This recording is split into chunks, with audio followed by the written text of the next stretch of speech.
వనకం guys, చలికాలం వచ్చేసింది కాబట్టి ఖచ్చితంగా వణుకుతూ ఉంటారు. ఇంత టిప్ టాప్ కావాలి మనం ఎక్కగలుగుతామంటే స్కిన్ కి పింపుల్స్ కి మధ్య ఉన్న రిలేషన్షిప్ ని కనుక్కున్న వీకే క్లినిక్ అయితే వచ్చేసాం. వచ్చేదాకా పోవడానికి స్టెప్స్ ఎక్కున్నారా? స్టెప్స్ నై చేస్తా సార్, ఓన్లీ లిఫ్ట్ అనేది ఇక్కడ ప్రజలు. లిఫ్ట్ ఉంటే సరిపోతా, దైతుడా అది పని చేస్తూ ఉండాలా అని మేమన్నాము. ఎవరైనా అడుక్కుంటే చినిపిన బట్టలతో అడుక్కుంటాడు, మేము మాత్రం షర్ట్ ప్యాంట్ షూ వేసుకొని అడుక్కుంటాను.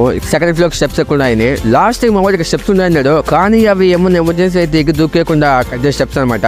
మళ్ళా లాస్ట్ కి చెప్పి లిఫ్ట్ లో వచ్చేసాం. ఫస్ట్ టైం విజిట్ అయిన వీకే క్లినిక్ అనమాట. ఈ క్లినిక్ కొంచెం రాయల్ కొంది కాబట్టి మనం రాయల్ గా వచ్చి కూర్చున్నాము. మా వాడి కెమెరా చూస్తే రెడ్ లైట్ దొరికితే చేస్తాడు. మనకి రైట్ సైడ్ అయితే ముందు దుకాణం ఉంది. మొన్న అంటే అయ్యి కదా స్కిన్ కి సంబంధించిన ప్రొడక్ట్స్ మనం కాలేజీలో బుక్ చదివాము, అలాంటిది ఇక్కడ పెద్ద బుక్ ఎత్తిచ్చినాడు. కానీ చదువుదామని ఓపెన్ చేసి చూస్తే అది ఎక్కువ కాదనమాట. ఇది ఒక అప్లికేషన్ ఫామ్ ఫిల్అప్ చేసి ఒక 2 గంటల సేపు కూర్చున్న తర్వాత ఆల్మోస్ట్ మా ఇంటి పేపర్లు అయితే అడిగారు, కానీ అంత బడ్జెట్ మందికి లేదని చెప్పి 2 చేతులు పెట్టుకుని బయటకి అయితే వచ్చేసా. Bye guys, see you all.